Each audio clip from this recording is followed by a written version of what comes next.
చక్రపాణి గారు good evening అండి. చక్రపాణి గారు, ఈరోజు ఓవరాల్గా ఢిల్లీ డెవలప్మెంట్స్ చూస్తే కనుక ఫస్ట్ మనం మౌన దీక్షతోని సీఎం మౌన దీక్షతోని స్టార్ట్ అవుదాం. మౌన దీక్ష నిజంగా మౌన దీక్ష లాగానే సాగిందా?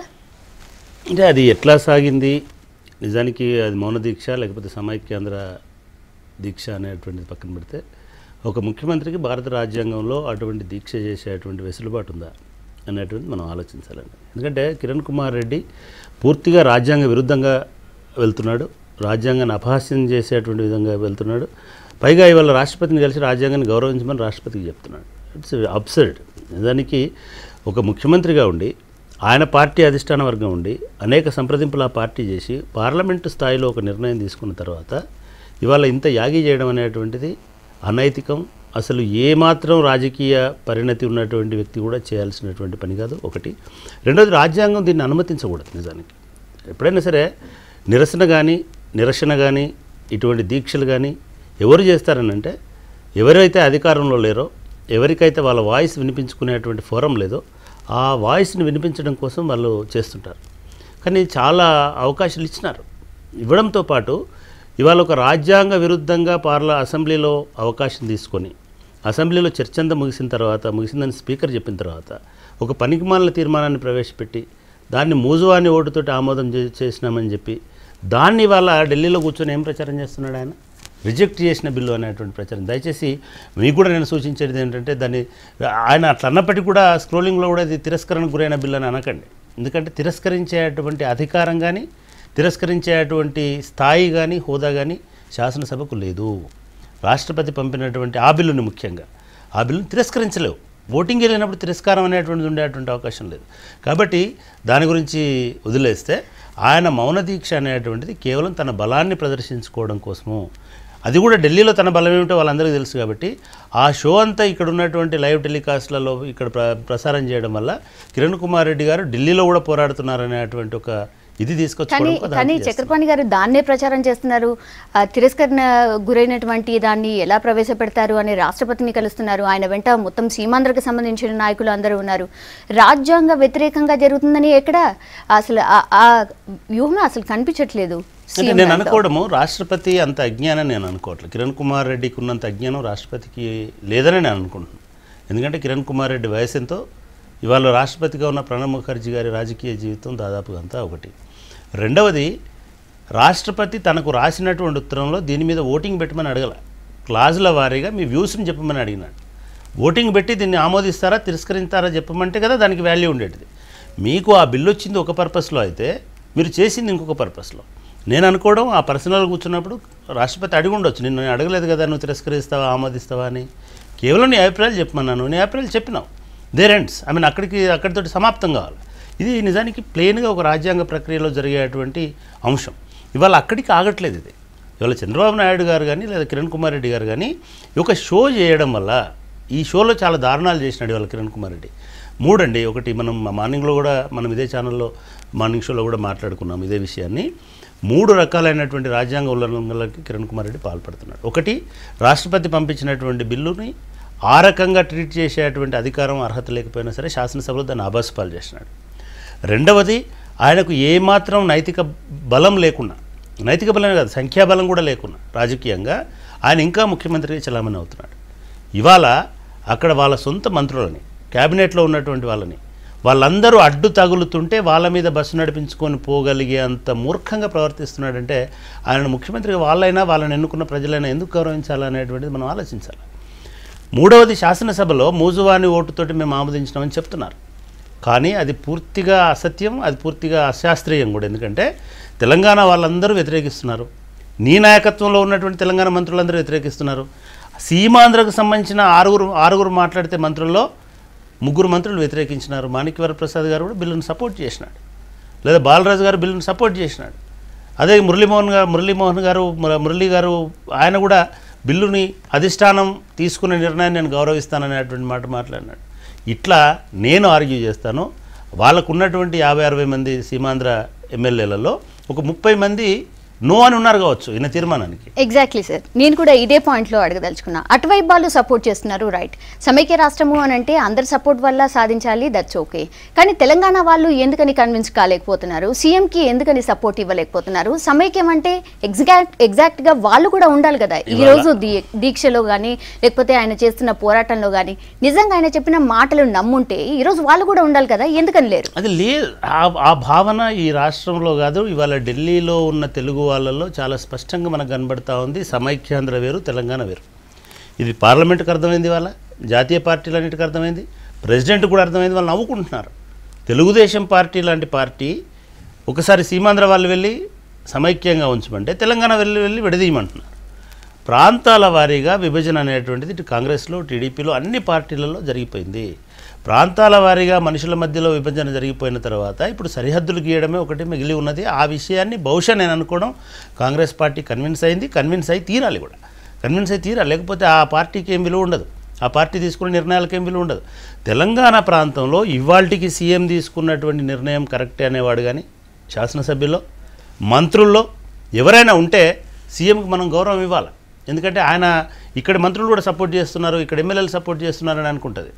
కానీ మీరు గమనించండి, ఆంధ్రాలో మంత్రులు ఉన్నారు తెలంగాణ బిల్లుని సపోర్ట్ చేసేవాళ్ళు, ఆంధ్రాలో ఎమ్మెల్యేలు ఉన్నారు తెలంగాణ బిల్లుని సపోర్ట్ చేస్తున్నటువంటి వాళ్ళు, ఆంధ్రాలో రాజకీయ పార్టీలు ఉన్నాయి తెలంగాణ బిల్లుని సపోర్ట్ చేస్తున్నటువంటివి. ఇవన్నీ జరుగుతుంటే కూడా ఒక మొత్తం పార్లమెంటరీ సిస్టమ్ని అపహాస్యం చేసుకుంటూ, రాజ్యాంగాన్ని అపహాస్యం చేసుకుంటూ, అసలు నిజానికి కిరణ్ కుమార్ రెడ్డి మీద ఒక కేసు కూడా పెట్టడానికి అవకాశం ఉండేది. బహుశా అది ఈ తెలంగాణ అడ్వకేట్స్ నిన్న మొన్న కేవీట్ వేసే సందర్భంలో దాన్ని ప్రస్తావించినారు కూడా. ఆయన నేను కేంద్రాన్ని గుర్తించను, అసలు భారత రాజ్యాంగంలో రాష్ట్రాన్ని గుర్తించని కేంద్రం ఉంటుందేమో. ఆయనే సుప్రీంకి వెళ్ళే ఆలోచనలో ఉన్నారు. ఆయన ఒకటండి, ఆలోచన ఎవరైనా సరే మనం చేయొచ్చు. కోర్టుకు వెళ్ళడానికి, కోర్టు అనేది ఓపెన్, ఇది ఎవరైనా వెళ్ళొచ్చు కోర్టుకి, ఏ విషయం మీదైనా వెళ్ళొచ్చు. అది ఎంతవరకు న్యాయం, ఎంతవరకు అన్యాయం అనేటువంటిది దానికి సంబంధించినటువంటి వాదోపవాదాల మీద, జడ్జిమెంట్ల మీద ఉంటుంది. ఇప్పటికీ 1966 నుంచి ఇప్పటి వరకు కనీసం ఒక 6 డజను కోర్టు కేసులలో సుప్రీంకోర్టు చాలా స్పష్టమైనటువంటి ఆదేశాలు ఇచ్చింది. ఇది పూర్తిగా ప్రెసిడెంట్కి, పార్లమెంటుకు సంబంధించినటువంటి వ్యవహారం, దీనిలో జోక్యం చేసుకోలేము అనేటువంటి మాటని మళ్ళీ కిరణ్ కుమార్ రెడ్డి వెళ్ళడం అనేది ఎలక్షన్ స్టంట్స్ కోసం. ఎందుకంటే కోర్టులో కేసేస్తే రేపు ఎన్నికల్లో తిరిగి ప్రచారం చేసుకొని అక్కడేదో 4 సీట్లు సంపాదించుకొని బయటపడవచ్చు అనేటువంటి ఆలోచనతోటి వెళ్తే ఉండొచ్చు. కానీ ఒక్కసారి రాష్ట్రం విడిపోయి పార్లమెంట్ డిసిషన్ తీసుకున్న తర్వాత కోర్టు ఆదేశించి మీరిద్దరు కలిసి ఉండండి, మామూలు భార్యాభర్తల కేసులోనే ఇద్దరు విడిపోయిన తర్వాత మళ్ళీ మీరు కలిసి ఉండండి అని తీర్పునిచ్చేయడం అనేది ఒక ఫులిష్నెస్ అవుతుంది. అటువంటి పనులు భారత న్యాయ వ్యవస్థ చేయదని కూడా నేను అనుకుంటున్నా, గతంలో కూడా ఎప్పుడు చేయలేదు. కాబట్టి కిరణ్ కుమార్ రెడ్డి ఏమనుకున్నా కూడా ఇవాళ ఒక విధ్వంసాన్ని సృష్టిస్తున్నటువంటి ఒక ఉన్మాద ప్రవర్తనతోటి వ్యవహరిస్తున్నాడు తప్ప ఒక రాజ్యాంగాన్ని గౌరవించేటువంటి విచక్షణతో ఉన్నటువంటి ఒక రాజనీతిజ్ఞుడిగా మాత్రం కాదు. అసలు రాజకీయాలలో ఉండే నైతికత కూడా, నైతిక విలువ కూడా, నైతిక అర్హత కూడా ఆయనకు ఉందని నేను అనుకోవట్లేదు. ఎందుకంటే నేను కొంచెం హార్ష్గా చెప్పడానికి ఇంకో కారణం ఏంటంటే, ఇందాక మనం విజువల్స్లో చూసినాం మంత్రుల్ని, మగ పోలీసులు, ఆయన పర్సనల్ సెక్యూరిటీ, ముఖ్యమంత్రికి సంబంధించిన పర్సనల్ సెక్యూరిటీ, తెలంగాణకు సంబంధించినటువంటి మంత్రులను, మహిళా మంత్రుల్ని ఎంత విచక్షణారహితంగా ఇది చేస్తున్నారని. సో అటువంటి జరిగిన, అంటే ఒక చిన్న ఏదో ఇన్సిడెంట్ జరిగిన సందర్భంలోనే ముఖ్యమంత్రులు వచ్చి మామూలు పౌరులకు జరుగుతున్న దిగ్భ్రాంతిని వ్యక్తం చేసేటువంటి పరిస్థితుల్లో ముందు సీట్లో కూర్చొని కిటికీలోంచి చూస్తూ వీళ్ళని ఎట్లా తోస్తున్నారు, ఎట్లా కొడుతున్నారు అనేటువంటి దృశ్యాలు చూస్తున్నప్పుడు నిజంగా సిగ్గుపడాలి ఆ ముఖ్యమంత్రి. తన కొలువులో ఉన్నటువంటి మంత్రుల మీద అటువంటి దాడులు చేయించడం అనేటువంటి ఒక ముష్కర తత్వానికి ఒక నిదర్శనంగా. కానీ ఆ ఫీలింగ్ ఎక్కడ కనిపించలేదండి. వాళ్ళు అక్కడ అలా పోలీసులందరినీ వాళ్ళని తోసుకుంటూ వెళ్తున్నప్పటికీ కూడా ఆయన బస్సులో నుంచి సైగ చేస్తున్నాడు ఇలా అని, సాధించామని. సో దీన్ని ఎలా చూడాలి? మహిళా మంత్రులు వాళ్ళంతా కూడా ప్రజాప్రతినిధులు, మహిళా మంత్రులుగా నిజంగా అంటే సమైక్య రాష్ట్రంలో మహిళా మంత్రులుగా ఈరోజు ఆయన క్యాబినెట్లో ఉన్నందుకు వాళ్ళు ఏం అనుకుని ఉండొచ్చు? అంటే ఒక్కటండి, ఒక పరిష్కారం ఉంది, కానీ ఆ పరిష్కారాన్ని వాళ్ళు ఎందుకు ఎంచుకోవట్లేదు నాకు అర్థం కావట్లేదు. నిజంగానే కిరణ్ కుమార్ రెడ్డి పీడను విరగడ చేసుకోవడానికి వాళ్ళ చేతిలోనే ఆయుధం ఉంది. ఇప్పటికీ రాజ్యాంగం అమల్లో ఉంది భారతదేశంలో, ఆంధ్రప్రదేశ్లో కూడా ఉంది. వాళ్ళు నేరుగా అక్కడే ఉన్న రాష్ట్రపతికి కానీ లేదా ఇక్కడికి వచ్చి గవర్నర్కి కానీ మాకు ఈ ప్రభుత్వంలో రక్షణ లేదు, మేము ఈయన మంత్రివర్గంలో కొనసాగేటట్టుగా లేము, ఈ మాటని కనుక వాళ్ళు ప్రత్యక్షంగా, మీరు ఒకటి కర్ణాటకలో యడ్యూరప్పని కూలదోయడానికి ఒక 5 శాసనసభ్యులు మాత్రమే గవర్నర్ దగ్గరికి వెళ్ళారు. వెళ్ళి లెటర్స్ ఇచ్చినారు, మేము ఈయన ప్రభుత్వానికి మేము మద్దతు ఉపసంహరించుకుంటున్నాం. భారత రాజ్యాంగం ప్రకారం, భారత రాజ్యాంగమే కాదు, డెమోక్రటిక్ ప్రిన్సిపల్ ఏమిటంటే ప్రజల విశ్వాసాన్ని సంపూర్ణంగా పొందలేని ఏ వ్యక్తి కూడా ఒక్క అర నిమిషం కూడా అధికారంలో ఉండడానికి వీల్లేదు, అది రాజ్యాంగ ఉల్లంఘన అవుతుంది. కాబట్టి ఈ 10 మంది మంత్రులు వెళ్ళి లేదా తెలంగాణకు సంబంధించినటువంటి 50 మంది శాసనసభ్యులు ఆయనకు మద్దతు ఇస్తున్నటువంటి వాళ్ళు 48 మంది ఎంతో ఉన్నారు, వాళ్ళందరూ వెళ్ళి మేము ఆయనకు మద్దతు ఉపసంహరించుకుంటున్నాం, ఆయన ఒక్క క్షణం కూడా ఈ అధికారంలో కొనసాగడానికి వీలు లేదు అని కనుక ఒక రిప్రజెంటేషన్ ఇస్తే, ఒక లెటర్ ఇస్తే తక్షణమే కిరణ్ కుమార్ రెడ్డి పదవిని వదులుకొని పోవాల్సినటువంటి పరిస్థితి వస్తుంది. అది ఎందుకు చేస్తున్నారు అనడానికి రాజకీయ కారణాలున్నాయి, వాటిని కూడా మనం చర్చిద్దాం. ఎస్ ప్రస్తుతం మహిళా మంత్రి గీతారెడ్డి మీడియాతో మాట్లాడుతున్నారు, ఢిల్లీలో లైవ్లో చూద్దాం. Wants to behave with these people of Telangana, and this the way he wants Samaikandra, a united state. Is this the kind of behavior we are going to be meted out in a united state run by the Chief Minister Shri Kiran Kumar Reddy? If he wants to support one region as against the other, I think he should get down from his post and do whatever he likes. We, the people of Telangana, the ministers of Telangana,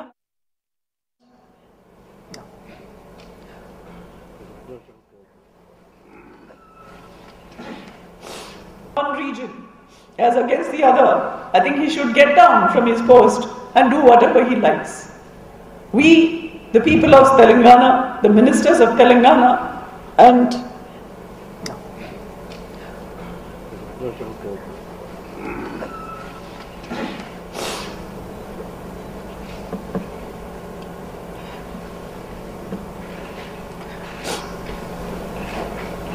go on. What? sorry. It's been a very humiliating experience. Talking about it makes me very emotional. He has to know, remember. Sadly say, today in all my political career of 30 years, I have never been manhandled by anybody.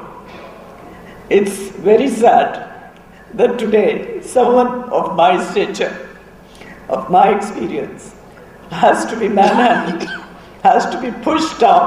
And is this the way he's going to respect people from Telangana and also the women of Telangana? I wanted the whole state to see, the country to see, that is this the way a chief minister wants to behave with these people of Telangana?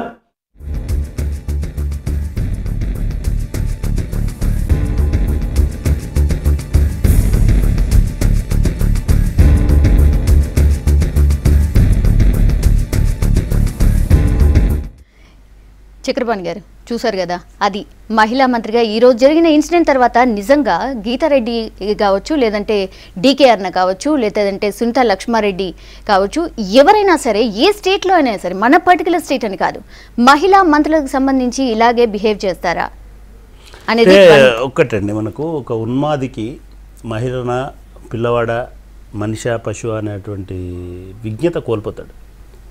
I'm sorry to use this word, but ఇవాళ కిరణ్ కుమార్ రెడ్డి ప్రవర్తన అనేది ఉన్మాది కంటే అధమంగా ఉన్నది అని నేను స్పష్టంగా చెప్పదలుచుకున్నాను. ఆయన ప్రవర్తనను గమనించిన ఒక సోషియాలజీ టీచర్గా చెప్తున్నాను. ఒక ముఖ్యమంత్రి తన ముందే మహిళల్ని ఆ రకంగా తొక్కుతుంటే సిగ్గుపడాలండి ఆయన.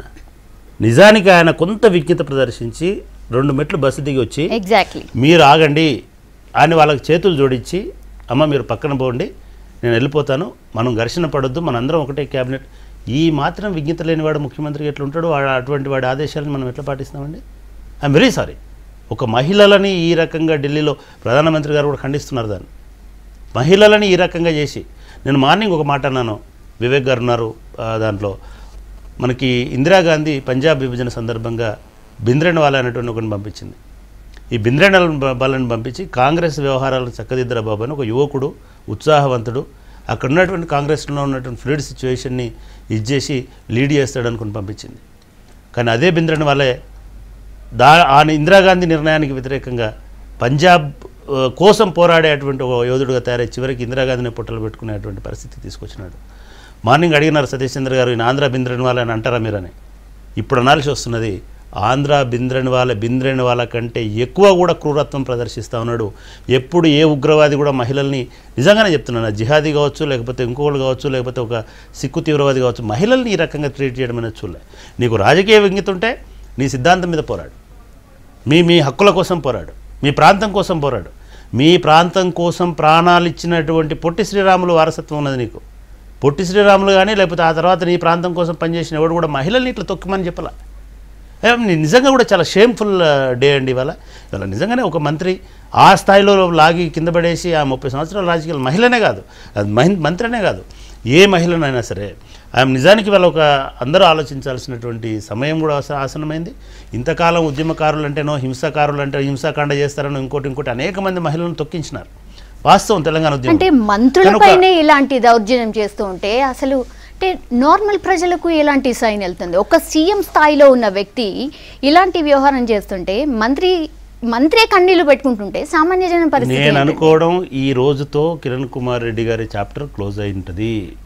ఒక భారతదేశంలో ఢిల్లీలో ఒక మంత్రి మీద అటువంటి అఘాయిత్యం చేసినటువంటి ముఖ్యమంత్రిగా ఆయన లైఫ్లో ఒక చీకటి రోజు ఇది కాబోతుంది.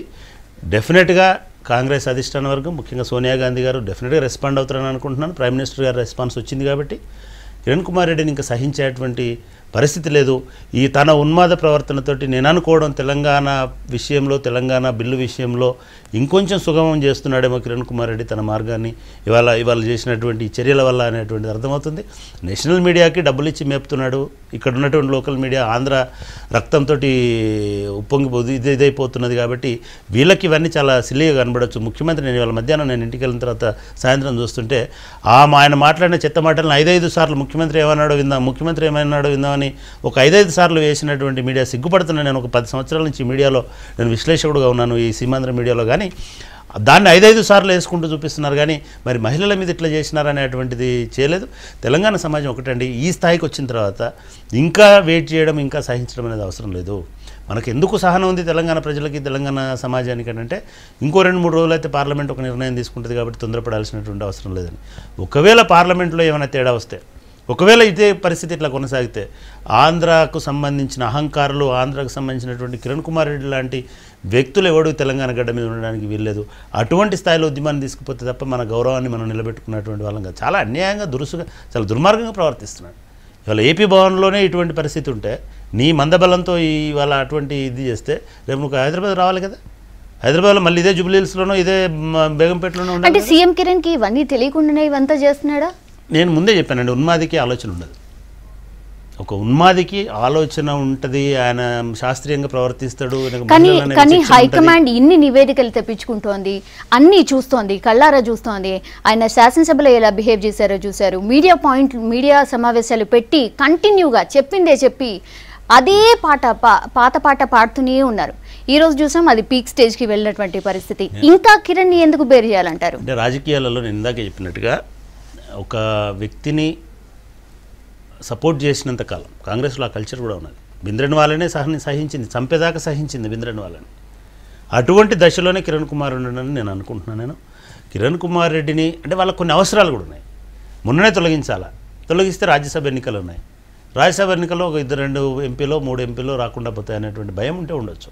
గత 3-4 నెలల నుంచి కూడా ఈ వార్త ఉందని, కిరణ్ కుమార్ని తప్పించబోతున్నారు, కొత్త సీఎం రాబోతున్నారు అని. అది మాట్లాడుకోవడానికే పరిమితమైంది కావచ్చు, కానీ ఇప్పటివరకైతే అలాంటిది ఏమీ జరగలేదు. రాజకీయాలలో మనకున్నంత ఎమోషనల్గా డిసిషన్స్ తీసుకోవడం అంటూ ఉండదు.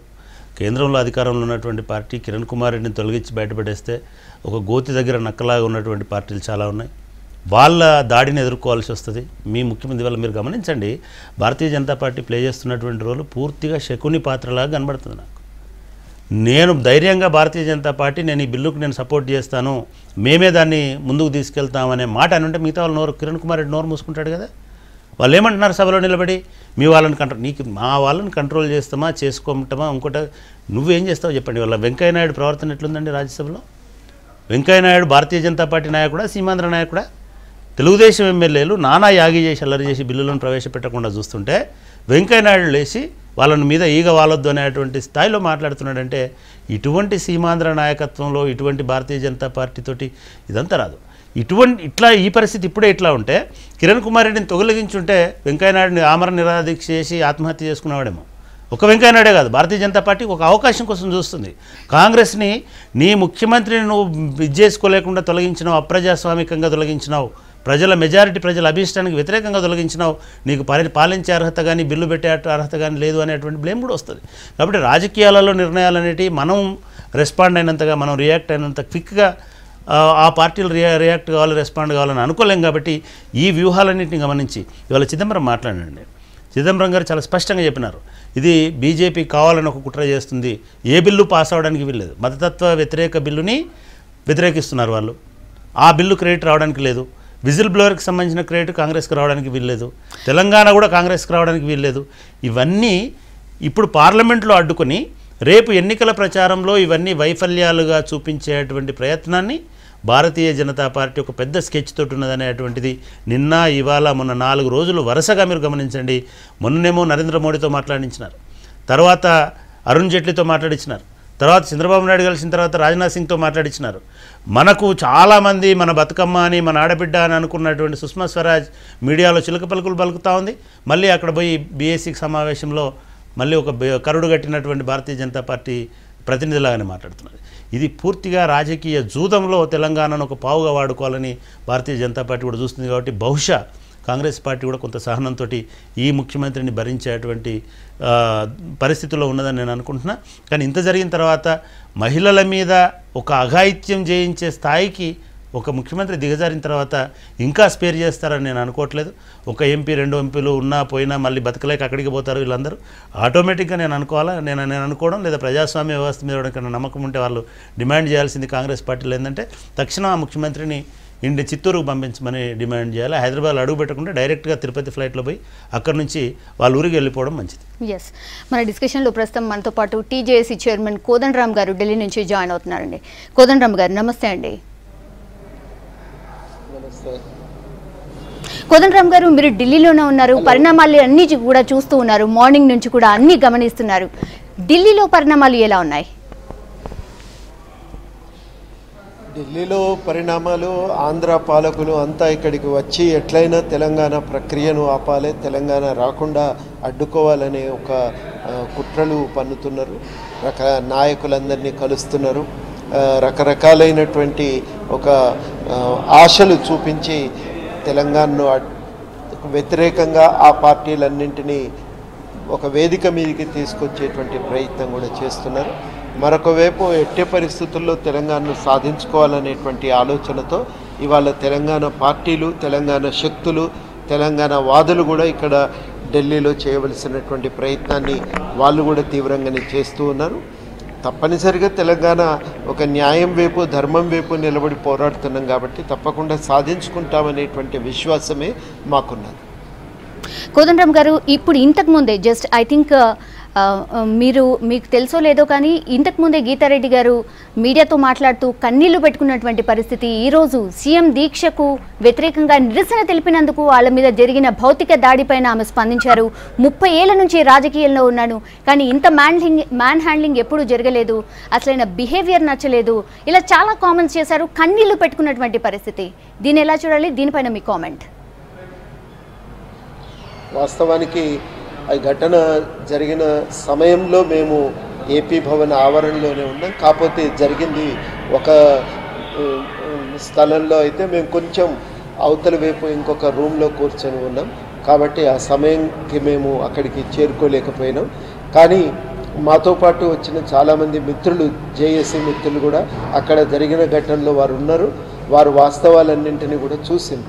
ఇవాళ ముఖ్యమంత్రి గారు దీక్ష చేయడానికి బయలుదేరుతుంటే మరి వాళ్ళు కూడా క్యాబినెట్, సహచర క్యాబినెట్ మంత్రులు కాబట్టి వారందరూ కూడా ముఖ్యమంత్రి క్యాన్వాయ్కి అడ్డం తగిలి, అసలు నువ్వు మనమందరం ఒక గవర్నమెంట్లో ఉండగా మమ్మల్ని కాదని ముఖ్యమంత్రిగా స్వతంత్రంగా ఎట్లా వ్యవహరించగలవు అని అడగటానికి అనుకుంటా వారందరూ కూడా మరి వెళ్ళి వాహనానికి అడ్డం నిల్చున్నారు. వాహనానికి అడ్డం నిలబడితే అంటే చాలా శోచనీయమైన విషయం ఏంటంటే ఆడ మగ వయసుతో నిమిత్తం లేకుండా పోలీసులు బరబర ఈ గుంజి అక్కడి నుంచి తీసుకుపోయి వాళ్ళందరినీ ఎత్తిపారేసిండ్రని అందరు కూడా అక్కడ ఉన్న వాళ్ళందరూ కూడా చెప్తున్నారు. ఒక పావు గంట 20 నిమిషాల కంటే వీళ్ళు ఎవరు కూడా అక్కడ నిరసన తెలుపలేని పరిస్థితి. వాస్తవానికి ఇది ఆంధ్ర భవనే, అందరూ ఎమ్మెల్యేలు ఇక్కడే ఉన్నారు. ముఖ్యమంత్రి గారేమో తాను ఒక ప్రత్యేక విమానంలో వస్తాడు, ఇక్కడ ఏసీ బస్సులు ఏర్పాటు చేస్తాడు, అన్నింటికీ కూడా ఇక్కడ ఏపీ భవన్లో సౌకర్యాలు కల్పిస్తారు. కానీ ఒక ప్రభుత్వం తరఫున మాట్లాడుతున్నప్పుడు ఆ ప్రభుత్వంలో భాగమైన మాకు సంబంధం లేకుండా నువ్వు ఎట్లా ఈ మాటలు చేస్తావు, ఈ నిరసన కార్యక్రమాలు తీసుకుంటావు అని నిలదీయటానికి సహచర మంత్రులకు ఒక హక్కు ఉంది. ఆ హక్కును కూడా ఇలా గౌరవించని పరిస్థితి. మంత్రులు అనేటువంటి విషయాన్ని కూడా చూడకుండా, వయసుతో నిమిత్తం లేకుండా వాళ్ళ ఆడవాళ్ళనే విషయాన్ని కూడా మర్చిపోయి మరి వాళ్ళని పోలీసులు మీదబడి ఒక గుంజుకపోయి చాలామంది కింద పడ్డారు, చాలామందికి గాయాలు తగిలినాయి, పోలీసులు బూట్లతో తొక్కితే వేళ్ళు పలిగిపోయినాయి. ఇంత ఒక దుర్భరమైనటువంటి రీతిలో ఇవాళ ఇక్కడ పోలీసులు ఏపీ భవన్లో వ్యవహరించారు. ఇక్కడ స్థానికంగా వచ్చినటువంటి పిల్లలందరినీ కూడా బ్యారికేడ్లు పెట్టి వాళ్ళను ఒక దిక్కు నిలువరించేటువంటి ప్రయత్నం. సరే, ఏది జరిగినా ఈ ఘటన నుంచి కొన్ని విషయాలు మనకు స్పష్టంగా అర్థమవుతున్నాయి. మొట్టమొదటి విషయం ఏంటంటే, ఈ ప్రభుత్వం, ఆంధ్ర పాలకులు తమ అధికారాన్ని ఎట్లా ఉపయోగిస్తారు అనేది అర్థమవుతున్నది. ముఖ్యమంత్రి ఏకపక్షంగా వ్యవహరిస్తున్నాడు. క్యాబినెట్ సహచరుల యొక్క ఆమోదం లేకుండా అధికారాన్ని ఇష్టారాజ్యంగా ఉపయోగిస్తున్నాడు, దుర్వినియోగం చేస్తున్నాడు. నిన్న మొన్నటిదాకా అందరూ నిజాం ప్రభు గురించి మాట్లాడినారు, కానీ ఇవాళ మన ముఖ్యమంత్రి అంతకంటే నియంతవలే ఇవాళ వ్యవహరిస్తున్నాడు అనేది మనకు ఒకటి స్పష్టంగా అర్థమైంది. రెండవది, ఎట్టి పరిస్థితుల్లో వాళ్ళు మంత్రులైనా, ఆడవాళ్ళైనా, పెద్దవాళ్ళైనా తెలంగాణ గురించి మాట్లాడిన, తెలంగాణ గురించి ఒక నిలదీయటానికి ముఖ్యమంత్రి దగ్గరికి వెళ్ళిన వారు సహించరని, మీదబడి దాడులు చేస్తారని, అక్కడ ఎటువంటి ప్రజాస్వామిక ప్రక్రియకు అవకాశం ఉండదనేది ఇవాళ మనకు చాలా స్పష్టంగా అర్థమైంది. మూడవది, మనకు చాలా స్పష్టంగా అర్థమవుతున్నటువంటి విషయము పోలీసులు ఎట్లా వ్యవహరిస్తున్నారనేది. ఇవాళ వాస్తవానికి అనేక మంది తెలంగాణ యువకుల పట్ల, యువతుల పట్ల ఇదే రీతిలో పోలీసులు వ్యవహరించారు. అదంతా ఒక ఎత్తు అయితే, స్వయంగా ఒక మంత్రిపైనే, సహచర మంత్రిపైనే అధికారాన్ని ఈ రకంగా ఉపయోగించడం కూడా మనం ఇవాళ చూస్తున్నాం. తెలంగాణ ఉద్యమం పట్ల ప్రభుత్వ యంత్రాంగం అనుసరిస్తున్నటువంటి తీరు ఇవాళ మనకు స్పష్టంగా కొట్టవచ్చినట్టుగా ఢిల్లీ పురవీధుల్లో మనకు ఇవాళ చాలా అందరికీ అర్థమయ్యేటట్టుగా ఇవాళ కనబడింది. ఇప్పటికైనా మంత్రులు ఈ విషయాన్ని చూసిండ్రు, అనుభవించిండ్రు. ఇక ఈ మంత్రితో తెగాయించడానికి వాళ్ళు కూడా ఇంకా ధైర్యంగా సిద్ధపడి ఎక్కడికక్కడ నిలువరించడానికి వాళ్ళు కదలవలసినటువంటి అవసరం ఉన్నది. ఇది ప్రారంభమే అనే ఆలోచనతో వారు ఉంటే దీన్ని కొసదాకా తీసుకుపోవటానికి కూడా వాళ్ళు కదలాలి అని మనం గ్రహించాలి. ఇవాళ ఏం జరుగుతున్నది ప్రపంచమంతటా, ముఖ్యమంత్రి చేసే నిర్ణయం ఏదో మొత్తం ప్రభుత్వ నిర్ణయంగా, వారు చేస్తున్న నిర్ణయానికి సర్వజనామోదం ఉన్నట్టుగా ఇక్కడ ఢిల్లీలో కొన్ని పత్రికలు వారికి తెలుసు తెలియకను, లేదా ముఖ్యమంత్రికి ఉండేటువంటి పలుకుబడి కారణంగా ఆ పత్రికలకు తప్పుడు సమాచారం రాయిస్తున్నారు. మొత్తానికి అట్లాంటి ఒక ప్రచారం అయితే జరుగుతున్నది. కానీ ఇవాళ జరిగిన ఘటనను మరి మీడియా కనుక గమనించి ఉంటే, ఇవాళ వాస్తవానికి ఆంధ్రప్రదేశ్లో ఈ ఘర్షణ ఇది ఏదో కేవలం కేంద్రము రాష్ట్రానికి సంబంధించిన వ్యవహారం కాదు. తక్కువ సీట్లు కలిగినటువంటి, వెనుకబడినటువంటి, ఆర్థికంగా అణిచివేయబడినటువంటి ఒక ప్రాంతము తన అస్తిత్వం కోసం చేస్తున్న ఒక పోరాటం, దాన్ని అణిచి తమ ఆధిపత్యాన్ని నిలబెట్టుకోవటానికి మరోవైపు అభివృద్ధి చెందిన ప్రాంతం, పలుకుబడి కలిగినటువంటి సమూహాలు ఒక ప్రయత్నం చేస్తున్నాయి అనేది మనకు స్పష్టంగా అర్థమవుతున్నది. ఈ ఘర్షణను ఈ రూపంలో చూడకుండా ఇవాళ ప్రజాస్వామ్యంలో మనం ఎటువైపు నిలబడాలనేది తెలుసుకోవటం సాధ్యం కాదు. స్పష్టంగా ఇవాళ తెలంగాణ ఉద్యమం ప్రజాస్వామికీకరణ దిశగా సమాజాన్ని నడిపించడానికి తోడ్పడుతున్నది. కాబట్టి మనం ప్రజాస్వామ్యాన్ని విస్తరింపజేసే ప్రక్రియలోనే భాగం కావాలి. రేపు ఇదే అధికారాన్ని, ఆధిపత్యాన్ని రేపు పార్లమెంట్లో కూడా ఉపయోగిస్తారు. ఇష్టారాజ్యంగా పార్లమెంటు నడవనీయరు, అడ్డుకుంటారు. రకరకాలైనటువంటి ఎత్తుగడల్లో పార్లమెంటు సమావేశాలు నడవకుండా చేసి మొత్తం తెలంగాణ రాకుండా చేయాలని చూస్తారు. ఇదేదో ఒక కేంద్రానికి, రాష్ట్రానికి సంబంధించిన ఘర్షణ కాదు. ఒక బలహీన వర్గానికి, ఒక ఆధిపత్య శక్తులకు జరుగుతున్నటువంటి ఘర్షణ చూడగలిగితే ఇవాళ ఆంధ్ర పాలకులు మొన్నటిదాకా అసెంబ్లీలో చేసిన ప్రయత్నం కానీ, రేపు పార్లమెంట్లో చేసేటువంటి ప్రయత్నం కానీ అది కేవలము ఆధిపత్యాన్ని కాపాడుకునేటువంటి ఒక ప్రయత్నంగా చూడవలసి ఉంటుంది. ఆ ప్రయత్నానికి వ్యతిరేకంగా నిలబడి అణిచివేయబడిన సమూహాలే కూడా అవకాశం, వారి గొంతుకు వినిపించుకోవటానికి కూడా ఒక అవకాశం అనేది కల్పించకపోతే మరి ప్రజలకు ప్రజాస్వామ్యం పైన, రాజ్యాంగం పైన, పార్లమెంటరీ వ్యవస్థల పైన విశ్వాసం కోల్పోయే అవకాశం ఉంది. అది దీర్ఘకాలికంగా చాలా నష్టదాయకమైనటువంటి పని. అంటే ముఖ్యమంత్రి గారు ఇవాళ ఏపీ భవన్లో చేసిన పని, మొన్న అసెంబ్లీలో దబాయించి ఒక తీర్మానం ఆమోదించినటువంటి పని కానీ, వారు ఇవాళ పార్లమెంటు నడవకుండా చేసినటువంటి పనులు కానీ వీటిని వేరువేరుగా చూడటానికి వీల్లేదు. ఇవన్నీ కూడా ఆంధ్ర పాలకుల ఆధిపత్యానికి ఉండే బహుముఖాలుగానే మనం చూస్తే అప్పుడు ఇవాళ జరిగిన ఘటన యొక్క ప్రత్యేకత మనకు అర్థమవుతుంది. చక్రపాణి గారు, నెక్స్ట్ పార్లమెంట్ సెషన్స్ గురించి మాట్లాడుకుందాం. పార్లమెంట్ సెషన్స్ సజావుగా జరుగుతాయండి? అసలు ఈరోజు జరిగినట్టే అదే జరగబోతుంది? నిజానికి అది కొంత తెలంగాణ వాదులందరూ కూడా ఆలోచించాల్సినటువంటి అంశం ఏమిటంటే, సరే ఢిల్లీలో అందరూ అన్ని పార్టీలను కలుస్తున్నారు, ఇది ఒక పెద్ద జాతరలాగా తయారైంది వాళ్ళ ఢిల్లీ. కానీ ఇవాళ ఏం జరిగింది పార్లమెంట్లో? ఒక ఇద్దరు పార్లమెంట్ రాజ్యసభలో తెలుగుదేశం వాళ్ళు ఉన్నదో ఇద్దరు ముగ్గురు ఉన్నారు, సీమాంధ్రకు సంబంధించినటువంటి వాళ్ళు లేచి పోడియం దగ్గర వెళ్ళగానే బిజినెస్ అంతా సస్పెండ్ చేయమని బీజేపీ అడుగుతుంది. మా కోదండరామ్ సార్ ఏమో బీజేపీని సపోర్ట్ చేస్తారు, అంటే బీజేపీ మీద నమ్మకం పెట్టుకుంటారు, సపోర్ట్ అని కాదు నమ్మకం పెట్టుకుంటారు. ఐఎమ్ వెరీ సారీ అంటే ఒక కామన్ మ్యాన్గా నాకైతే ఈ లాజిక్ అర్థం కావట్లా. భారతీయ జనతా పార్టీ అనేటువంటిది ఒక రాజకీయ జూదం ఆడుతున్నది తెలంగాణను అడ్డం పెట్టుకుని. ఆ రాజకీయ జూదంలోంచి భారతీయ జనతా పార్టీ బయటికి రావాలని అంటే ఖచ్చితంగా ఒక స్పష్టమైనటువంటి ప్రకటన రాజ్నాథ్ సింగో లేకపోతే వాళ్ళ పార్టీలో ఎవరి మాట చెల్లుతుందో నాకు తెలియదు. మోడీ ఒక నాన్ సెన్స్ మాట్లాడతాడు, ట్విట్టర్లో ఒకటి మాట్లాడతారు, ఫేస్బుక్లో ఇంకోటి మాట్లాడతారు. అసలు మీ ఫేస్లో ఏం మాట్లాడతారో చెప్పండి. కోదండరామ్ గారికే చెప్పండి, అక్కడే ఉన్నారు కదా ఆయన, వారికే చెప్పమనండి. నేనేమంటున్నానంటే ఒక ఇద్దరు సభ్యులు మీరు గతంలో చరిత్ర చూసినట్టయితే ఎంపీలు మాట్లాడడానికి లేస్తే కూడా తీసుకెళ్ళి బయటెత్తేసి డిస్కషన్ చేయమని ఇదే సుష్మా స్వరాజ్ గారు చెప్పినారు. ఇది మన సకల జనుల సమ్మె జరిగినటువంటి సందర్భంలో, ఇక్కడ మన ట్యాంక్ బండ్ దగ్గర ఇది జరిగినటువంటి సందర్భంలో, సాగరహారం సందర్భంగా అటువంటి సుష్మా స్వరాజ్ అటువంటి వెంకయ్యనాయుడు వాళ్ళని ముట్టుకుంటే మేము ఊరుకోమని అంటే మీరు అసలు షెడ్యూలా మీరు సారథులా నాకు అర్థం కావట్లే. అంటే మీరు మీ సారథ్యం ఎటువైపు తీసుకెళ్తున్నారు? ఇది చాలా ప్రమాదకరంగా మారబోతున్నది. ఇది బీజేపీ కనుక దారిలోకి రాకపోతే, బీజేపీ కనుక స్పష్టత ఇవ్వకపోతే తెలంగాణ ప్రజలు బీజేపీని క్షమించడానికి కూడా మనకు టైం ఉండదు. ఎందుకంటే 3 రోజులు గట్టిగా, సోమవారం మంగళవారం మాత్రమే ఉందండి. 17 నుంచి బిజినెస్ మన చేతిలో ఉండదు, బడ్జెట్ చేతిలో ఉంటుంది. మీ పాయింట్ మీనే కోదండరామ్ గారు స్పందిస్తారు. కోదండరామ్ గారు విన్నారు కదండి చక్రపాణి గారి కామెంట్. ఇప్పుడు ఒక విషయం అండి, పార్లమెంటు వేదికగా మహబూబ్ నగర్లో పబ్లిక్ మీటింగుల్లో కానీ, తెలంగాణ ప్రాంతంలో జరిగిన పబ్లిక్ మీటింగుల్లో కానీ బీజేపీ నాయకులు స్పష్టంగా తెలంగాణ 2014లోపే సాధించుకునే దిశగా మా మద్దతు ఉంటుంది అని అన్నారు. 2014 లోపలనే సాధించడానికి మా వంతు కృషి కొనసాగుతుంది, దానికి మా సహకారం ఉంటుందని చెప్పింది. 2014 లోపల కాంగ్రెస్ ఇవ్వకపోతే మేము తప్పనిసరిగా అధికారంలోకి రాగానే తెలంగాణ ఏర్పాటు చేస్తామని కూడా హామీ ఇచ్చింది. పదే వారు ఆ మాటకు మేము కట్టుబడి ఉన్నామని ప్రకటిస్తున్నారు. మేము విశ్వసిస్తున్నాం ఇది అమలు చేస్తారని, కట్టుబడి ఉంటారని మేము విశ్వసిస్తున్నాం.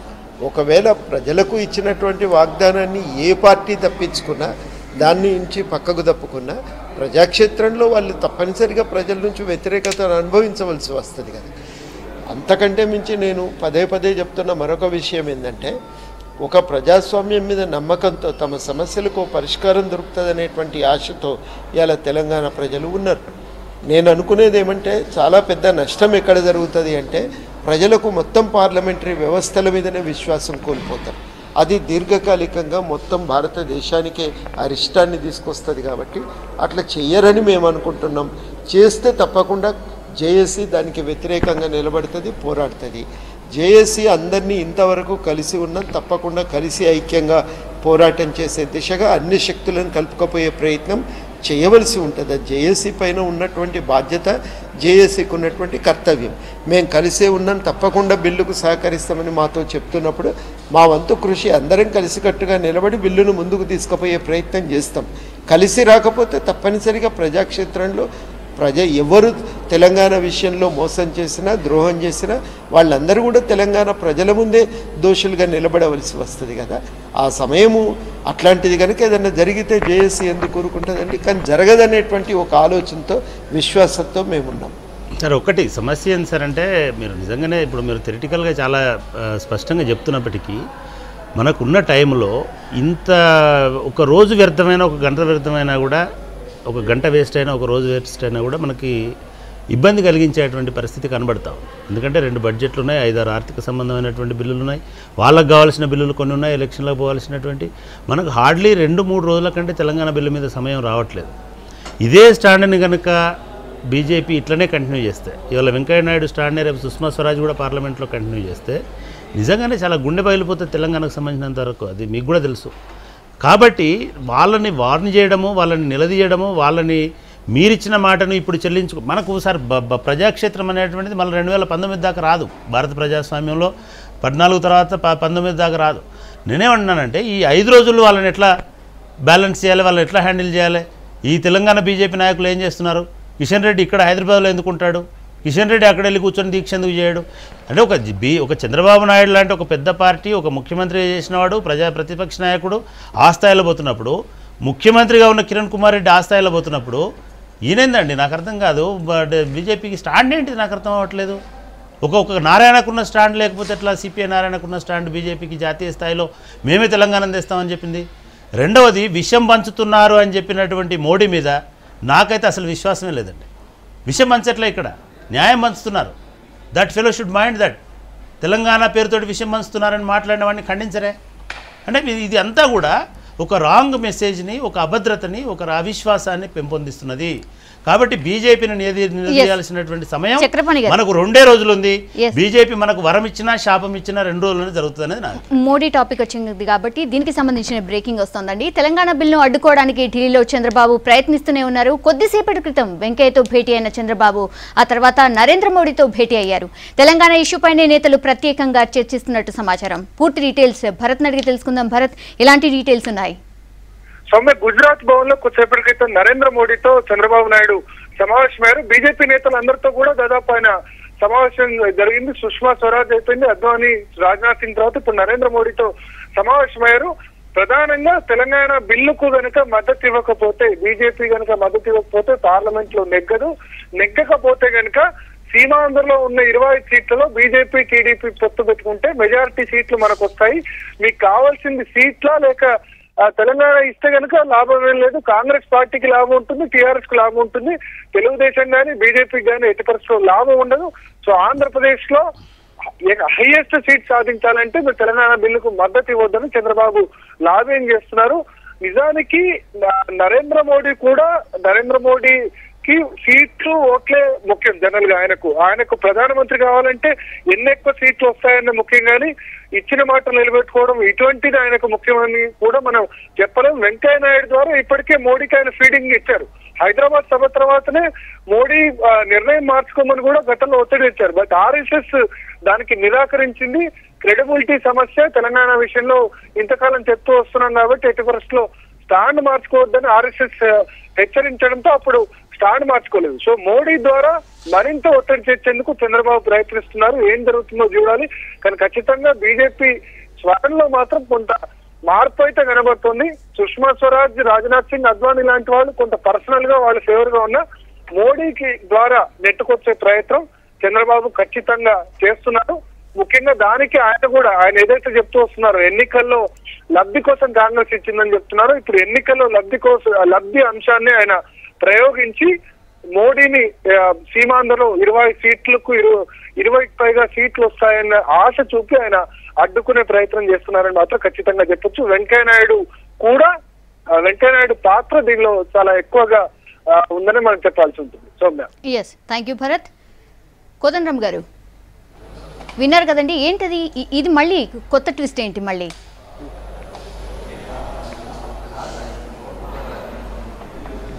ఇప్పుడు చాలా స్పష్టంగా 2-3 కారణాల చేత కొంత అనుమానాలకు అవకాశం కలుగుతుందనేది వాస్తవం. అప్పుడప్పుడు ఇవాళ మీరు చెప్పినటువంటి కామెంట్లు కానీ, పదే చంద్రబాబు తెలంగాణకు వ్యతిరేకంగా బీజేపీ నాయకులను కలవటం కానీ, ఇది అనుమానాలకు ఆస్కారం ఉంది అనేటువంటి మాట వాస్తవం. కానీ మేము బీజేపీ నాయకులను కలిసినప్పుడు మేము తెలంగాణకు వ్యతిరేకం కాదు, తప్పకుండా బిల్లు ఆమోదం పొందటానికి మా వంతు సహకారం ఉంది అని అంటున్నారు. అయితే ఈ అనుమానాలను నివృత్తి చేసుకోవటానికి జేఏసీ ప్రయత్నం చేస్తున్నది. అదేవిధంగా తప్పనిసరిగా బీజేపీని మరి ఇవాళ తెలంగాణకు అనుకూలంగా వాళ్ళు ఇచ్చినటువంటి మాట ప్రకారం పార్లమెంట్లో మద్దతు సమకూర్చుకోవటానికి కూడా ఎస్ కంటిన్యూ చేయండి కోదండరామ్ గారు, వింటున్నాం. హలో. అయితే మద్దతు సమకూర్చడానికి కూడా జేఏసీ ప్రయత్నాలు కొనసాగుతున్నాయి. జేఏసీలో అంతర్భాగంగా బీజేపీ ఉంది. బీజేపీ వారు తెలంగాణకు మేము కట్టుబడి ఉన్నాం, తెలంగాణ ఏర్పాటుకు పూర్తి సహకారం అందిస్తామనేటువంటి మాట జేఏసీ మీటింగుల్లో స్పష్టంగా చెప్పిండ్రు. మరి ఇప్పుడు ఈ స్పష్టమైనటువంటి ఒక మాట బీజేపీ నుంచి వచ్చినటువంటి సందర్భంలో ఖచ్చితంగా బిల్లు ఆమోదింపజేసుకునేటువంటి దిశలో తెలంగాణ జేఏసీ బీజేపీ సహకారాన్ని, బీజేపీ వారి యొక్క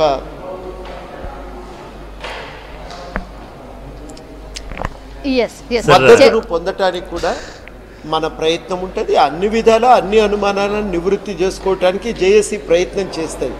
మేము ఇప్పుడే శత్రువర్గంలో చేరిపోయినరు అని చక్రపాణిలాగా మేము ఇప్పుడే నిర్ధారణకు రాలేము. నిన్నగాక మొన్న జేఏసీ మీటింగులో అన్ని విషయాలపై ఒక స్పష్టమైనటువంటి హామీ రాష్ట్ర బీజేపీ నాయకుల నుంచి పొందిన తర్వాత అటువంటి దానికి ఆస్కారం లేదని మేము భావిస్తూ ఉన్నాం. పరిస్థితులు మేము అనుకోవటం తప్పనిసరిగా బీజేపీ సహకారం దొరుకుతుందనేటువంటి విశ్వాసంతోనే మేము ఇప్పటి వరకు ఉన్నాం. సార్, ఇప్పుడు మాలాంటి సామాన్య ప్రజలకు ఎట్లా ఉంటుంది సార్ అని అంటే, జేఏసీలో మాట్లాడే నేతలతోటి జేఏసీ తెలంగాణ ఇచ్చేపట్టయితే మనం 5 ఏళ్ల కింద తెలంగాణ ఒక విషయము చక్రపాణి గారు ఒక్కటే మాట నేను చెప్పేదినండి. ఇప్పుడు ఇంతకాలం కలిసి పనిచేసినాం, వాళ్ళు ఒక విశ్వాసం మీరు మా మీద ఉంచండి, మేము తప్పకుండా సహకారం అందిస్తామని అంటున్నారు. సరే, ఇట్లాంటి రకరకాలైనటువంటి ప్రకటనలతో అనుమానాలు కలుగుతున్నాయి. ఆ అనుమానాలను నివృత్తి చేసుకోవటానికి మన ప్రయత్నాలను పూర్తిగా సాఫీగా మనం ఈ ఆటంకాలను అన్నింటినీ అధిగమించి బిల్లును ఆమోదింపజేసుకోవటానికి ప్రయత్నాలు ఏ స్థాయిలో జరగాలి ఆ స్థాయిలో జరగాలి కదా. మాకు విశ్వాసం లేదు. మాట్లాడటానికి సందర్భము సమయము కాదు కదా సార్. మీరు ఒక విస్తృతమైనటువంటి ఒక జేఏసీకి బాధ్యులు కాబట్టి ఖచ్చితంగా మీరు అట్లనే ప్రవర్తించాలి. నేను మిమ్మల్ని తప్పుపట్టల. కానీ మీలో భాగంగా ఉన్నామని చెప్తూ పబ్బం గడుపుకుంటున్నటువంటి ఈ రాష్ట్ర బీజేపీ నాయకుడు ఒక్కడైనా సరే ఢిల్లీ వెళ్ళి మోడీ ఇట్లా మాట్లాడకూడదని చెప్పినాడు. నాలాంటి టీవీ చూసేవాడికి వచ్చే డౌట్ అది. మోడీ ఇట్లా మాట్లాడుతున్నప్పుడు ఇక్కడ ఉన్నటువంటి బీజేపీ నాయకులు మా మోడీ తప్పు మాట్లాడుతున్నాడు అని చెప్తున్నారు. దయచేసి ఒక్క నిమిషం మీరు ఓపిక పట్టండి సార్ అని అన్నాడా? ఇదే కిషన్ రెడ్డి ప్రెస్ కాన్ఫరెన్స్ బట్టి మోడీకి తెలియదు, మేము కట్టుబడి ఉన్నాము, మేము వెళ్ళి అక్కడ అడ్డం పడతాము, పార్లమెంట్ దగ్గర మేము కాపలాగా వస్తామని అన్నాడా? కొన్ని సుష్మా స్వరాజ్ అట్లా మాట్లాడినప్పుడు ఇది మంచి పద్ధతి కాదమ్మా, మనం కట్టుబడి ఉన్నామని చెప్పినాడా? మూడవది, ఇవాళ జరుగుతున్నటువంటి తతంగం అంతా ఢిల్లీలో మీరందరూ ఉన్నారు, కేసీఆర్ ఉన్నాడు, మిగతా ఉన్నారు, వీళ్ళు ఎవరికి లేని అపాయింట్మెంట్ చంద్రబాబు నాయుడుకి ఎట్లా వస్తుందో నాకు అర్థం కావట్లే. నేను దయచేసి మీరు అర్థం చేసుకోండి, ఈ నాయుడులను నమ్మకండి. మీ ఇవాళ కిషన్ రెడ్డి అనేవాడు, అంటే కిషన్ రెడ్డి అనే వ్యక్తి కేవలం వెంకయ్య నాయుడుకు సంబంధించినటువంటి మనిషి అనేటువంటి అపోహ బీజేపీ ఆఫీసులోనే ఉంది. నా భయం వల్ల ఏమిటి అంటే, వెంకయ్య నాయుడు అనేటువంటి వ్యక్తి చంద్రబాబు నాయుడు వ్యక్తికి ప్రతిబింబం మాత్రమే. ఈ ప్రతిబింబాలు కిరణ్ కుమార్ రెడ్డికి ప్రతిబింబాలుగా కనబడేటివి మాత్రమే. వీళ్ళందరూ జగన్కి ఒక ఆత్మలు లాంటివే. ఇవన్నీ కలిసి ఇవాళ బీజేపీని మాయ చేసేటువంటి పనిలో ఇందాక ఢిల్లీ రిపోర్టర్ చెప్పినట్టుగా వాళ్ళ దృష్టి అంతా రేపు మోడీ అనేటువంటి వ్యక్తిని ప్రధానిగా ఎట్లా చేయాలనేటువంటి దూరంలోనే కనబడుతున్నది. చూసేవాడు ఎప్పుడు తప్పు కాదండి, చూసేవాడు కామెంట్ చేస్తూనే ఉంటాడు. లోపల ఏం జరుగుతుందో చెప్పాల్సినటువంటి బాధ్యత రాజకీయాల్లో ఉన్నటువంటి ఆ పార్టీ శాఖల మీద, ఆ పార్టీకి సంబంధించినటువంటి బాధ్యుల మీద ఖచ్చితంగా ఉంటుంది. నేను తప్పు పట్టట్లే, మీతో కలిసి ఉన్న వాళ్ళని మేము పొమ్మనద్దు మీరు, కానీ మీతో కలిసి ఉన్నటువంటి వాళ్ళుగా వాళ్ళు ఏ రకంగా తెలంగాణ ఇంతమంది 5 నాయకులు మాట్లాడిన క్లిప్పింగ్స్ ఉన్నాయి మన దగ్గర. 5 అడ్డగోలుగా మాట్లాడుతున్నారు. ఏం చేస్తున్నారు జాతీయ స్థాయిలో వీళ్ళని ఇది చేయడానికి? ఒక్క వెంకయ్య నాయుడు మొత్తం చక్రం తిప్పి అడుగడుగున అపాయింట్మెంట్లు ఇచ్చుకుంటూ పోతున్నాడు. ఇది కొంచెం ఆందోళన కలిగించేటువంటి విషయం కాబట్టి మీరు ఇంకా క్లారిటీ ఇస్తారనేటువంటి ఉద్దేశంతో ఈ చర్చ తీసుకురావాల్సి వచ్చింది. రెండవది, మీరు కూడా కాదు, నిజానికి కిషన్ రెడ్డి క్లారిఫికేషన్ ఇవ్వాలి రేపు పొద్దున ప్రెస్ కాన్ఫరెన్స్ పెట్టి, లేకపోతే దత్తాత్రేయ క్లారిఫికేషన్ ఇవ్వాలి, లేకపోతే విద్యాసాగర్ రావు గారు క్లారిఫికేషన్ ఇవ్వాలి. ఎందుకంటే వాళ్ళే అన్నారు కాబట్టి మేము బీజేపీ మా భుజాల మీదనే ఉంది, మేమే తీసుకొస్తామని అన్నారు కాబట్టి మీ భుజాలను కూడా లేపుకుపోతున్నారనేటువంటి బాధ, ఆందోళన ఒక రాజకీయ పరిశీలకుడిగా నా బాధ్యతగా నేను ప్రజలకు చెప్తున్నాను. కోదండరామ్ గారు, ఒకటండి, ఒకవేళ బీజేపీ మద్దతు ఇస్తే దట్స్ ఓకే ఫైన్, కానీ కాంగ్రెస్ పార్టీకి నిజంగా మెజారిటీ ఫిగర్ ఉందా? బీజేపీ ఒకవేళ మద్దతు ఇవ్వకపోతే టీ బిల్ పార్లమెంట్లో పాస్ అవుతుందా? That's a direct question.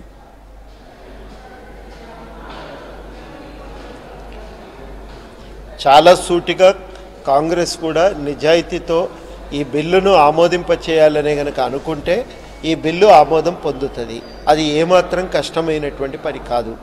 రెండు, చక్రపాణి గారు లేవనెత్తినటువంటి అన్ని అంశాలకు సమాధానం చెప్పవలసింది మేం కాదు, మీరు కాదు. ప్రజల నుంచి సమస్యలు ప్రశ్నలు వచ్చినప్పుడు సమాధానం చెప్పవలసింది పార్టీ, మేం కాదు. అది పార్టీ ఆ రకమైన అనుమానాలన్నింటికి నివృత్తి చెయ్యాలి. మా మట్టుకు మేము మాకు కలిగినటువంటి అనుమానాలు వారితో మాట్లాడుకున్నాం. బిల్లుకు ఆమోదం ఉంటుంది, తప్పనిసరిగా బిల్లును ఆమోదింపజేసే దిశగా మా వంతు కృషి కూడా ఉంటుంది అనే మాట వారు అన్నారు. కాబట్టి ఆ కలిసే పనిచేస్తున్నాం. ఏ అనుమానాలు ఎప్పుడు కలిగినా వాటిని నివృత్తి చేసుకోవటానికి ప్రయత్నం చేస్తున్నాం. బిల్లు ఆమోదింపజేసే దిశగా బీజేపీ కూడా తన కర్తవ్యాల్ని నిర్ణయించుకోవాలని, కార్యాచరణ కూడా స్పష్టంగా ఒకటి రూపొందించుకోవాలని కూడా మేము స్పష్టంగా చెప్తూనే ఉన్నాం. కాబట్టి కలిసి ఐక్యంగా నిలబడి అన్ని శక్తులం ఒక తాటి మీద వచ్చి ఇలా ఆఖరి ఈ సమయంలో మళ్ళీ జారిపోకుండా చూడవలసినటువంటి అవసరం ఉంది. ఇందులో ఎవరి పాత్ర వాళ్ళు నిర్వహించాలి. అది కాంగ్రెస్ కానీ, బీజేపీ కానీ, సిపిఐ కానీ, టీఆర్ఎస్ కానీ, తెలంగాణ ప్రాంత నాయకులు ఈ కీలక సందర్భాన పార్టీలకు అతీతంగా ఐక్యంగా నిలబడాలి. ఎవరి ప్రయత్నం వాళ్ళు చేయాలి. ఉమ్మడిగా అందరు కలిసి పార్లమెంటులో ఈ బిల్లును ఆమోదింపజేసుకొని తెలంగాణ రాష్ట్ర సాధనకు తోడ్పడాలన్నదే జేఏసీగా మేము భావిస్తూ ఉన్నాం. సహకారం తెలంగాణ ప్రాంత నాయకులు మా నుంచి తప్పకుండా ఉంటుంది. మా పార్టీల నుంచి కూడా మా పూర్తి సహకారం ఉంటుంది అనే విశ్వాసాన్ని ప్రకటించాను. మాకు సంబంధించినంత మేరకి ఆ విశ్వాసంతో మేము పోతున్నాం. అయితే ఒక మాట మాత్రం ఈ సందర్భంగా చెప్పక తప్పదు. మీరు లేవనెత్తినటువంటి అన్ని అంశాలను నివృత్తి చేసుకోవటానికి జేఏసీ కూడా ప్రయత్నిస్తుందని నేను హామీ ఇస్తున్నా. అయితే వాటికి సమాధానం చెప్పవలసింది, ప్రజలను సంతృప్తిపరచవలసింది అంతిమంగా ఆ పార్టీయే. స్పష్టంగా మీరు అడిగిన ప్రశ్నలకి ఇవాళ ఈ చర్చలో ఒక బీజేపీ నాయకులు కూడా ఉంటే బాగుండేది. వారే వీటికి సమాధానం చెప్పడానికి కూడా అవకాశం కలిగేది. సార్ ఒకటి సార్, ఇవాళ ఒక్క మనమే కాదు సార్, మొత్తం తెలంగాణ మొత్తం కూడా ఇవాళ ఒక ఉత్కంఠతో ఎదురు చూస్తున్నది. కాబట్టి నేను ఒకటే ప్రశ్న మిమ్మల్ని, అంటే నిజంగానే మీరు అన్నది 100% కరెక్ట్, బీజేపీ వాళ్ళ బాధ్యత అది. మీరు ఏమైనా రాజ్నాథ్ సింగ్ తోటి, ఎందుకంటే చంద్రబాబుకు ఆగమేఘాల మీద అపాయింట్మెంట్ దొరుకుతుంది, ఉద్యమ నాయకుడిగా మీకు ఎందుకు అపాయింట్మెంట్ లేకుండా ఉన్నదనేది నాకు అర్థం కావట్లే.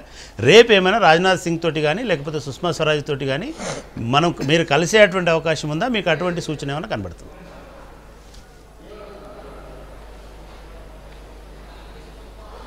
ఉంది. రేపు పొద్దున్నో రేపు మధ్యాహ్నానికో మాకు అపాయింట్మెంట్ ఇస్తామన్నారు. రేపు కలిసి మాట్లాడతాం వాళ్ళతో. ఇప్పుడు సమస్య ఏమవుతున్నది అంటే రోజు రోజుకి ఇది టర్న్స్ తిరుగుతుంది. రేపు పొద్దున కల్లా న్యూస్ ఏమొస్తుంది అనేటువంటి ఉత్కంఠ ప్రజల్లో ఉంది. వాళ్ళ కోదండరామ్ గారిని మీరు లైన్లోకి తీసుకోవడం నిజంగా అప్రిషియేట్ చేయాల్సినటువంటి విషయం. వారు కూడా చాలా స్పష్టంగా వారి వైఖరిని చెప్పినారు. రేపు ఎట్లాగా అక్కడ కలుస్తామంటున్నారు. రెండవది, వాళ్ళ ఢిల్లీలో జరిగినటువంటి పరిణామాలను కూడా టీజేఏసీ ఖచ్చితంగా తీవ్రంగా తీసుకోవాల్సినటువంటి అవసరం ఉంటుంది. వీలైతే ప్రధానమంత్రిని కూడా కలిసి, సోనియా గాంధీని కూడా కలిసి అటువంటి ముఖ్యమంత్రి మీద తక్షణం చర్య. ఇది ప్రజా ఉద్యమం. మొత్తం తెలంగాణ మహిళలు నేను ఒకటి సూటిగా చెప్పదలుచుకున్నా, మీకు టైం ఎక్కువైనా సరే, ఇదే కోదండరామ్ గారు ఒక ఉద్యమ కాలంలో ఒక చిన్న ప్రజల ఆకాంక్షను వ్యక్తం చేసినందుకే ఆయన మీద SC/ST అట్రాసిటీస్ కేసు పెట్టినారు గీతారెడ్డి గారు వంటి వారి మనుషులు. ఇవాళ ఏ కేసు పెడతారనేది కూడా నాలాంటి వాడు ఆసక్తి ఎదురు చూస్తూ ఉన్నాడు. ఎందుకంటే ఆ ముఖ్యమంత్రి మీద ఏ కేసు పెడతారు, ఆ ముఖ్యమంత్రిని ఎట్లా శిక్షిస్తారు, ఆ కిరణ్ కుమార్ రెడ్డిని ఎట్లా యాక్సెప్ట్ చేస్తారు అనేటువంటిది ఇది కాంగ్రెస్కి పరీక్ష. అట్లాగే తెలంగాణ ఉద్యమం కూడా వాళ్ళు ఏం చేసినప్పటికీ ఏది చేసినప్పటికీ ఇవాళ మహిళలు అయినప్పటికీ కూడా మంత్రులకు నిలబడినారు. కాబట్టి ఉద్యమం వాళ్ళని ఇది చేసుకోవాల్సినటువంటి అవసరం ఉంటుంది. వాళ్ళకు సంబంధించినటువంటి ఇష్యూని రేపు ఢిల్లీలో మొత్తం దానికి సంబంధించినటువంటి ఇది తీసుకురావాల్సినటువంటి అవసరం ఉంటుంది. చట్టం తన పనిని తాను చేసుకుపోవడానికి వీళ్ళు ఆ ప్రయత్నాలు చేయాల్సినటువంటి అవసరం ఉంటుంది. ఇటువంటి అన్టువర్డ్స్ ఇన్సిడెంట్స్ నిజానికి తెలంగాణ ఉద్యమంలో కూడా మంత్రుల మీద ఇట్లా ఈ స్థాయిలో ఎప్పుడు జరగలేదు. ఇది చాలా అవమానించదగినటువంటి విషయం. కాబట్టి దాన్ని ఆ దృష్టితో చూడాలని కూడా నేను కోరుకుంటున్నాను. థ్యాంక్ యూ సో మచ్ అండి చక్రపాణి గారు. అలాగే లైవ్ లో జాయిన్ అయినందుకు థ్యాంక్ యూ సో మచ్ అండి. చెప్పండి. ఒక్క ఆఖరి మాట చెప్పండి. హలో, ఒక్క ఆఖరి మాట. హలో సార్ చెప్పండి సార్. ఒక్కటే మాట నేను అనేది ఏమంటే తెలంగాణ శక్తులను ఐక్యత ఆ తెలంగాణ శక్తుల మధ్యన ఐక్యత కాపాడుకోవటం చాలా అవసరం. మన మధ్య చిన్న చిన్న అనుమానాలు ఉంటే నివృత్తి చేసుకోవాలి, కానీ ఐక్యత చెదిరిపోకుండా చూసుకోవాలి, పరస్పర విశ్వాసంతోనే కదలాలి. ఈ చర్చను మీరు లేవనెత్తిన అంశాలను సరే పార్టీ వారు మేము కూడా నివృత్తి చేసుకొని మాకు ఒక విశ్వాసం కలిగింది కాబట్టి తప్పనిసరిగా ఐక్యంగా నడిచి తెలంగాణను సాధించుకోగలమనే విశ్వాసంతో ఉన్నాం. మీరు లేవనెత్తిన అంశాలను ఇక్కడ కలిసినప్పుడు వాళ్ళ నాయకులతో కూడా మళ్ళీ ఒకసారి నివృత్తి చేసుకుంటాం. అయితే అంతిమంగా మనము ఒక్కటే గమనించాలి, ఏంటంటే ఈ సీమాంధ్ర నాయకులు ఇవాళ ఏపీ భవన్లో జరిగిన దాడి అనుభవాన్ని పురస్కరించుకొని ఇంత రాక్షసంగా ప్రవర్తిస్తారు కాబట్టి మనం ఐక్యంగా నిలబడాలి, సంఘటితంగా వాళ్ళని ఎదిరించడానికి సిద్ధపడాలనేదే మా పిలుపు. ఆ ఐక్యతను కాపాడటానికి మా వంతు ప్రయత్నం ఉంటుంది. అనుమానాలున్నా నివృత్తి చేసుకోవాలి, ఆ నివృత్తి చేసుకునే క్రమంలో ఐక్యత చెదిరిపోకుండా చూసుకోవాలనేదే మా ప్రయత్నం. Yes, thank you so much అండి. ఢిల్లీ నుంచి జాయిన్ అయినందుకు కోదండరామ్ గారు, అలాగే చక్రపాణి గారు, థ్యాంక్ యూ సో మచ్ అండి. ఇది రేపైతే పార్లమెంట్లో తెలంగాణపై ప్రధాని ప్రకటన చేయబోతున్నారన్న వార్తలు కూడా వినిపిస్తున్నాయి. ఏం జరుగుతుందో చూడాలి. ఇది ఢిల్లీ పరిణామాలపై స్పెషల్ డిస్కషన్. Stay tuned.